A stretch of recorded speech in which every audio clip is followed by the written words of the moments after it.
Hello friends, this is Shreya Sonal और आपका स्वागत है एजुकेशन बाबा जी में। तो आज हम लोग पढ़ने वाले हैं रेस्पिरेशन। तो पिछला लेक्चर नहीं देखे हो तो जाके देख लो और अब ये कंटिन्यू करते हैं। तो सबसे पहले जो इसमें दिया गया है वो है एक्टिविटी 6.4। तो इस एक्टिविटी में हम लोग को कार्बन डाइऑक्साइड के बारे में बताया गया है कि हम लोग एक्सहेल करते हैं कार्बन डाइऑक्साइड।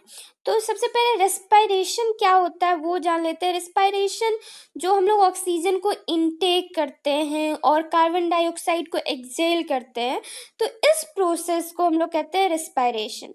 तो ये करने में बहुत सारा प्रोसीड्यूर होता है, बहुत सारा पार्ट जो है फंक्शन करता है, तब हम लोग ये रेस्पिरेशन करते हैं। तो उसके बारे में हम लोग आगे पढ़ेंगे। पहले एक एक्टिविटी दिया है उसको देख लेते हैं। तो इस एक्टिविटी में बोला गया है कि पहले एक लाइम वाटर लो। लाइम वाटर क्या होता है? लाइम वाटर होता है calcium hydroxide CaOH whole twice, ठीक, कैल्शियम हाइड्रोक्साइड।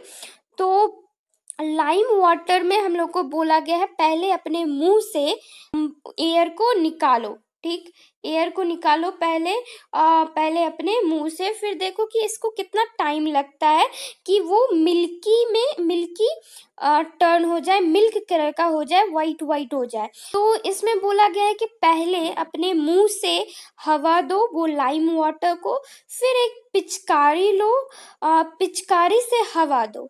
तो दोनों में क्या टाइम लगता है एयर मतलब उसको मिल्की टर्न हो जाने में, ये बताने बोला है।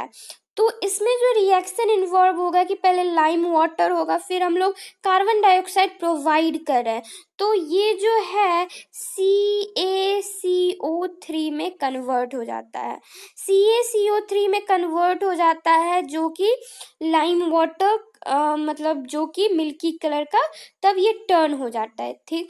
तो जो हम लोग अपने मुंह से हवा देते हैं उसमें ज़्यादा कार्बन डाइऑक्साइड होता है, इसलिए ये लाइम वाटर में तुरंत कन्वर्ट हो जाता है।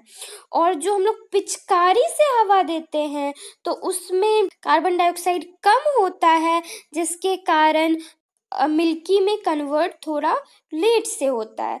तो इसमें मुंह से हवा देंगे तो जल्दी कन्वर्ट हो जाएगा, पिचकारी से देंगे तो कम कन्वर्ट होगा। तो इससे ये एक्टिविटी से हमको बताया गया है कि हमारा जो लंग्स एक्सहेल जो करता है, कार्बन डाइऑक्साइड एक्सहेल करता है, ये एक्टिविटी से ये बताया गया है। तो आगे जो एक्टिविटी है एक्टिविटी 6.5। तो ये एक्टिविटी भी बहुत इम्पोर्टेंट है क्योंकि इसमें एक प्रोसेस को डिस्कस किया गया है, बारे में बताया गया है, जिसको कहते हैं फर्मेंटेशन, ठीक। फर्मेंटेशन के बारे में आगे भी पढ़ेंगे, लेकिन उससे पहले ये एक्टिविटी में जान लेते हैं कि ये फर्मेंटेशन होता क्या है और इसमें इस एक्टिविटी में क्या करने के लिए कहा गया है। तो इसमें जो सबसे पहले कहा गया है वो कहा गया कि कुछ फ्रूट जूस लो या फिर शुगर सॉल्यूशन लो। एक टेस्ट ट्यूब लो सबसे पहले, और इस टेस्ट ट्यूब में कुछ पहले जूस ले लो, फ्रूट जूस या फिर शुगर सॉल्यूशन ऐसे ले लो। इसमें कुछ ईस्ट को मिलाओ, ठीक, इसको कुछ ईस्ट जो है वो मिलाओ। तो यहाँ पे कुछ ईस्ट डाल दो। फिर उसके बाद कहा गया है कि इसमें कुछ लाइम वाटर को मिक्स करो। तो यहाँ पे एक दूसरा ट्यूब लो, इसमें कुछ लाइम वाटर है। लाइम वाटर क्या होता है? CaOH का होल ट्वाइस सोडियम हाइड्रोक्साइड। तो ये इसमें डाल दो, ठीक। इसको डालने के बाद ये जो है वो क्या करता है, ईस्ट जो होता है, ये जो ईस्ट होता है ये फर्मेंटेशन करता है, ठीक।